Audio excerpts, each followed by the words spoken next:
An impeachment is purely political exercise. It's sui generis. Ngayon, iba na. Hindi na siya purely political. It is now a legal, constitutional, and political exercise.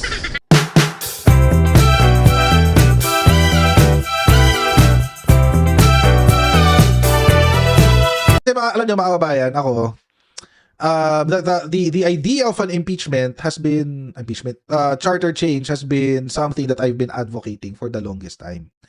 Matagal ko na talagang gustong magkaroon ng charter change. At ngayon, mga kababayan, mukhang nararamdaman na rin ng sambayan ng Pilipino yung epekto ng ginawa ng Korte Suprema. And I think, ito po, disappointment na naramdaman ng maraming Pilipino. Dahil nakita po natin dito sa nangyari sa impeachment complaint kay Sara Duterte na marami pa rin po palang mga bagay na kailangan nating i-improve dito sa ating 1987 Constitution. Akala natin noon na ang impeachment is a cut and dry process, di ba? Sundin mo lang kung ano nakasulat sa Constitution, okay na, tapos na. Then all of a sudden, nagkaroon ng forthwith. Naging malabo. Yung forthwith naging 6 months.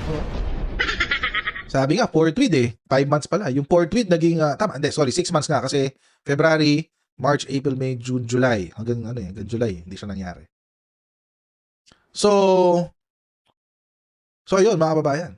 At naging palusot ni Chis Escudero yung nakapending ng now dismissed case of Sara Duterte. At actually hanggang ngayon ginagamit ngayon para i-justify yung kanyang kalokohan. Yun na lang. Kaysa magmura tayo guys, yun lang sasabihin ko.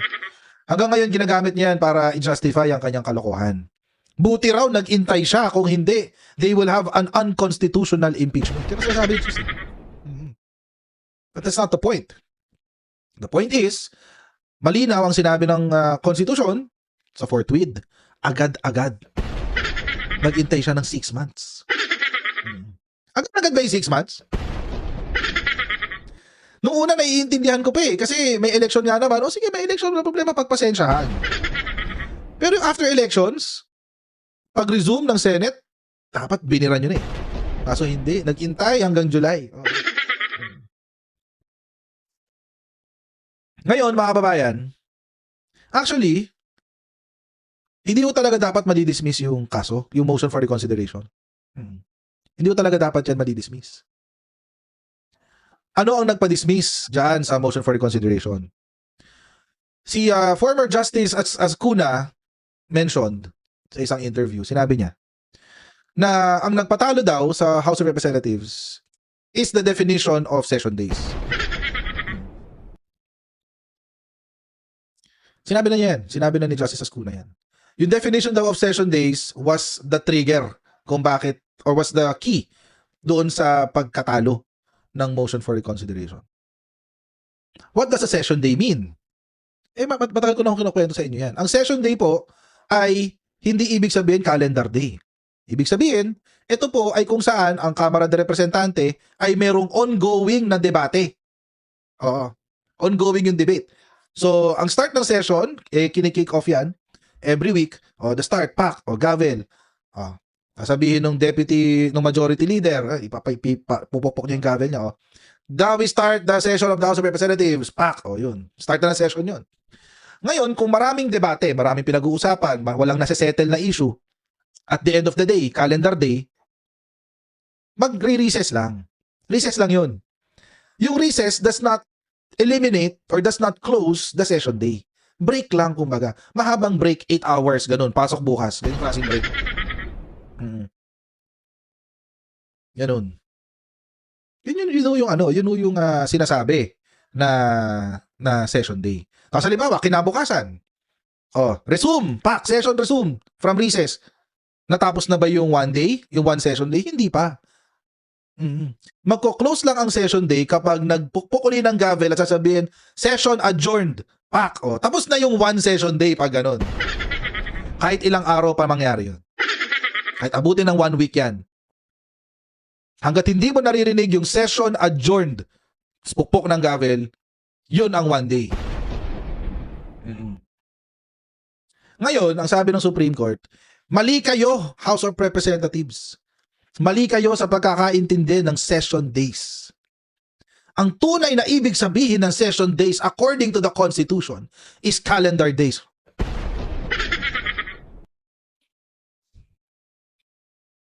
What? Kaya galit na galit si Senator Tito Soto, mga kababayan. Kasi it has been a long-standing tradition. Yun ang definition ng session days from time immemorial. Tapos all of a sudden, for the purpose of impeachment, ang session days ay calendar days. Lahat tayo nawindang eh. Pilipinas nawindang, guys. Buong Pilipinas nawindang. Matindi. Oo. Yun na palang ibig sabihin ng session days. Calendar pa rin pala yun. So wait, will that apply ngayon sa House of Representatives? A session day will now be one calendar day? Even in the legislative sense, not the impeachment even in the legislative sense? Ito pa, binago ng Supreme Court. In the previous decisions, mga kababayan, sinasabi po ng mga justices na an impeachment is purely political exercise. It's sui generis. Ngayon, iba na. Hindi na siya purely political. It is now a legal, constitutional, and political exercise. Hindi na siya sui generis. Hindi na. It is a legal, constitutional, and political exercise. Yun. Iba na ang definition, guys. Ang dami nagbago. Oo, landmark tong ruling na to. Binago ang definition ng impeachment. Ano pa? For the past 20 years, the Francisco ruling has been established as the reference pagdating sa kung paano na i-initiate ang impeachment. Yung Francisco ruling. 20 years na yan. Ang tagal na yan, mga babae. 20 years. Nagbago ngayon. Oo. Nagbago ngayon, guys. Ano na? At ano na ang modes of initiating an impeachment? Kapag, number 1, ni-refer sa Committee on Justice. That's 1. Okay. Or, if left unacted within the 10 session days or 10 calendar days sa Secretary General at 3 calendar days sa House of Representatives. Yung kapag hindi mo siya inaktuhan, in-archive mo lang, hindi mo inaktuhan. It's considered dismissed and initiated. Therefore, it is barred by the 1-year rule. Bago yun, guys. Bago. Oo. Bago yun. Kahit i-archive. It is deemed initiated. And therefore, barred by the 1-year rule. Yun yung nangyari ngayon kay Sara Duterte. In-archive. At yung act of archiving daw is dismissing the complaint. Hence, any further complaints are barred by the 1-year rule.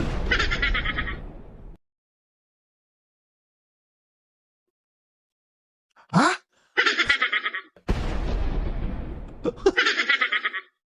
So, mahirap na ngayon makapagpasa ng impeachment. It's more prone to sham complaints. Ano pa? Sa Constitution, mga kababayan, 2 modes lang of impeachment ang available. There are 2 modes of impeachment. 1, yung citizen-initiated impeachment and endorsed by a member of the House of Representatives, number 1. Number 2, yung fast break o fast track, which is the 1/3 of the members of the House of Representatives. Yun yung pangalawa. Ngayon, 3 na. Ano yung pangatlong mode? Yung pag-file. The act of filing itself is already the 3rd mode of initiating an impeachment complaint. Kaya mga kababayan, hindi ho natin masisisi si SP Tito Soto kung siya ay parang panahon na ng tsa-tsa. Kasi maski yung Supreme Court, ginugulo na pati yung konstitusyon natin. Mukhang mas kailangan natin ng mas malinaw na konstitusyon. Yung kung ano talaga yung intensyon ng batas, yun ang sasabihin. Wala nang iba. Para it is less prone to interpretation. Rektahan na. Pag sinabing forthwith, ibig sabihin, agad-agad. Yun na agad. Immediately. Oh. Di ba? Pag sinabing session days at ang intensyon ay calendar days, then isusulat na yon 10 calendar days. Tapos. Tama siya dun. Kasi marami hong provision sa Constitution na sadyang vague. Actually, kung tutuusin, pwede ba natin paiklian na yung Constitution? Oo. Pwede mo paikliin na lang natin yung Constitution? Siguro, di ba, hanggang, I don't know. Kasi yung Constitution ng Amerika, ikli-ikli eh. Tapos may First Amendment, Second Amendment, yung ganun lang, di ba? Ang simple-simple. Sa atin ang kapal ng libro. Hanggang ngayon, di ka pa pinupulot sa sahig. Tingnan nyo naman, ito ang Constitution natin, guys. Ito ang Constitution natin.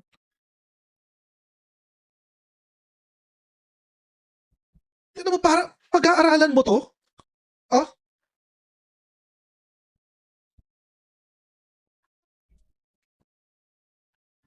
actually, si Isagani Cruz, one of the writers ng mga constitutional law books, si Isagani Cruz, sabi niya, dapat daw paikliin pa yung 1987 Constitution. Kasi parang ang dami daw mga salita doon na hindi naman kailangan para sa isang legal na dokumento. Na parang ano lang siya, parang pabulaklak lang doon sa words of the law. To which I agree. Napakakapal ng 1987 Constitution. Marami talagang pabulaklak. Hindi talaga kailangan, guys. Kaya ako, mga kababayan, pabor ako sa Chacha. Hindi lang yon, hindi lang dahil sa impeachment decision ng Supreme Court. Pabor ako sa Chacha kasi kailangan na ho natin i-update ang ating economic provisions. Nahuhuli na tayo, mga kababayan. Hindi na ho pwede yung Filipino protectionist mentality ng ating 1987 Constitution. Hindi na ho kakayanin, guys. We are continually becoming a globalized world. And in the world of a globalized community, if you are a hermit country, katulad ng North Korea, hindi ka uunlad. Kaya ho tayo na pag-iwanan sa ekonomiya ng mga kapitbahay natin sa ASEAN, it's not just because of tourism, etc., etc. No, hindi lang ho yun. Kasi we have the most restrictive laws when it comes to globalization. 60-40, ito nga, ulitin ko, bibigyan ko kayo ng example, mga kababayan. Simple na lang. 60-40. Provision. Walang korporasyon na maitatayo sa Pilipinas na pag-aarian ng foreigner. 40% lang ang pwede niyang pag-arian, 60% sa Pilipino. Bakit nagiging bilyonaryo ang mga bilyonaryo pa? Halimbawa si Ayala. Bakit siya nananatiling bilyonaryo? Kasi siya lang ang may kapangyarihan makipag-partner ng 60-40 sa Pilipinas. Wala nang iba. Bakit patuloy na yumayaman itong sila Henry C? Ito, example, si Lebiste. Ganyan din ang ginawa niya sa Solar Philippines. Nagpasok siya ng partner. 60% sa kanya, 40% doon sa partner niya. Sinong matinong negosyante, mga kababayan, ang papayag? Ako na nga yung papasok dyan eh. Ako na nga yung mag-i-invest eh. Ako na yung magpapatayo ng building tapos 40% ng pag-aarian ko. Ano kayo, baliw? Hindi ako papayag nun. Kahit sinong negosyante na gagamit ng utak, hindi papayag sa ganong klaseng deal. No deal yan. Bibigyan ko kayo ng isa pang halimbawa. Merong isang casino dyan sa Pasay. 60-40 ang pasok. Yung nag-invest, 40% lang ang kanya. Yung ka-partner niya na 60%, alam nyo, never kong nakita.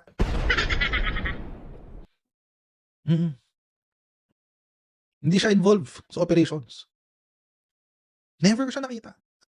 Pangalan lang ang pag-aari niya. Kumikita ba siya? Oo, kumikita siya. Pangalan lang. Binili yung pangalan niya.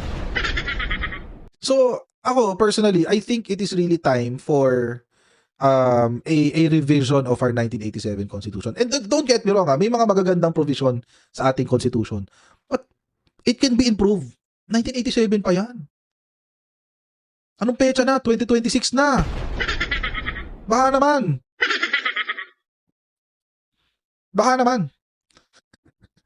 Kaya ako, mga kababayan, natutuwa ako na Dahil na-trigger ang ating mga members ng House sa judicial overreach ng Supreme Court, mukhang pinag-iisipan na nila na magkaroon ng charter change. It's about time. Dapat noon pa. Oo. Ito yung interview dyan ni Chua. Pakinggan natin. Hi, good morning. Magandang umaga po. Salamat po. Opo, thank you so much po kung sir, umpisahan po natin doon sa impeachment decision ng Supreme Court. Naglabas na po kayo ng inyong reaksyon, pero can you reiterate lang po ang inyong reaction dito nga po sa Supreme Court decision? Tayo po ay nalungkot dito po sa huling desisyon na nilabas po ng kataas-taasang hukuman. Bagamat tayo nalulungkot at hindi sumasang-ayon dito, pero ito po ay ating ginagalang. Opo. Sir, may mga nagsasabi na nagkaroon ng judicial overreach. Kumbaga, wala sa mandato ng Supreme Court yung decision, yung mga ilan doon sa mga deklarasyon nila sa impeachment ruling. What do you think po? Nagkaroon ba ng paglagpas doon sa otoridad ang Korte Suprema? Alam po ninyo, hindi po natin masisisi yung mga legal experts sa kanilang pong ganitong klaseng komento dahil kung titingnan po ninyo sa kanilang desisyon, may mga ilang alituntunin po na isinaan sila na wala naman po sa kasalukuyang rules o house Right. rules. In fact, may mga dinagdag po sila doon na masasabi po natin na sa ating pong palagay, pati po yung ating saligang batas ay natamaan. Opo. Ano in particular, sir, yung mga naidagdag at yung mga ginalaw nila? Unang-una na po dito yung kanilang interpretation sa 10 calendar days. Mm-mm. Pati po kasi gumawa po sila ng kanilang sariling interpretation na hindi naman po akma o hindi naman po ito yung sinusunod namin sa Kongreso. Halimbawa, ngayon po nagkaroon po tayo ng sesyon. Tapos ito po ay hindi natapos, ipinagpatuloy po the following days dahil sa haba po ng mga agenda, nag-recess po tayo. Sa normal na sesyon po, ito po ay 1 calendar day lamang, bagamat 2 araw o 3 araw. Opo. Yung session day. Pero sa kanila po, kahit ito'y pinagpatuloy, ang bilang po nila dito ay 1 session day ngayong araw, the following day, another session day. Mm-mm. So, Ibang bilang. ito po, long-standing na ginagawa na po ito ng Kongreso. Kasi wala pa po ang impeachment, ganyan na talaga ang ginagawa sa Kongreso. Pangalawa, dito po, dati po maliwanag po yung tinatawag nating initiated. Pag sinabi po ninyo initiated, una-una may filing. Pangalawa, yung House action. Ibig sabihin ng House action, it's either dinulog po sa Committee on Justice or by a 1/3 vote, which is yung nga po yung nangyari nung nakaraan, ito po ay ipinasa sa plenaryo. Ngayon, nagkaroon na po ng deemed initiated. Ibig sabihin, pag hindi na aksyonan, within Initiated na 10 session days, deemed initiated na. Nawala naman po sa kasalukuyang rules at pati sa ating saligang batas. Correct. So, yung pagpo-provide po sa lahat ng miyembro ng kopya at ng kakipat po nito ay ebidensya. Kasi normally po yan, nangyayari po yan sa mismong trial proper na sa Senado. Or pag nagkaroon po ng committee hearing sa Committee on Justice. Pero ngayon, parang iniiba na po nila yung interpretasyon dito. Kaya ito po yung mga ilan sa mga nadagdag po dito sa kanilang huling desisyon. Sa Constitution kasi mga kababayan, walang requirement of evidence sa at least at the level of the House of Representatives. You just file the complaint. There's no need to exhibit your to file your evidence. Di mo kailangan magpakita ng ebidensya. File mo lang yung complaint, i-assess if it is is up to form and standard or substantial in form and in substance. And then after nun, pagbobotohan sa plenary, and then go na. Papadala na yung articles of impeachment sa Senado. Ngayon, hindi na pwedeng ganun. At the onset, from the time na nag-file ka, kailangan may ebidensya ka na. Parang nagfa-file talaga ngayon ng kaso sa DOJ or sa korte, etc. Ganun na, kailangan pagka-file mo pa lang may ebidensya ka na. Madali sa atin yun. In-explain ko to kagabi. Madali sa mga katulad nating hampas lupa yun. Kasi tayo mga hampas lupa, we operate on a per act basis. May ginawa kang ganito, may ebidensya ako ng ginawa mo, pupunta kang korte. Tapos, ganun ang usapan. Pero, kapag tayong hampas lupa ang maghahabla, ito, for example, presidente. Pag tayo maghahabla, sabihin natin, corrupt ka. Corrupt ka kasi ganito ang ginawa mo. Sasabihin sa iyo ng presidente, asan ang ebidensya mo? Wala. Hindi ka pwede mag-file ng impeachment. Wala ka ebidensya. See? Mga babayan, sabi ko nga sa inyo, swerte lang talaga tayo kay dun sa kaso ni Sara Duterte. Kasi nagkaroon ng hearing. Kaya naglabasan lahat ng ebidensya. Nagkaroon kasi ng hearing. Paano nung panahon ni Rodrigo Duterte? Walang hearing. Nagkaroon ng kaso sa ombudsman, kinasuhan si Bongo. Hindi dininig, walang hearing, walang makuhang ebidensya. Paano 'yun? Dito na dapat papasok yung ombudsman para siya yung kakalap na ebidensya para sa atin. Pero paano pag yung ombudsman mo katulad ni Martires? 'Di ba? Naigets mo yung ibig kong sabihin, mga kababayan? Paano ka makakapaghabla kay Rodrigo Duterte kung yung ombudsman mo na dapat nag-iimbestiga kay Rodrigo Duterte, pinigilan ko lang sarili ko, papamura na naman ako Kasi kailangan mag-furnish ng ebidensya. So yun. Kaya mas mahirap po ngayon mag-file ng impeachment unlike before.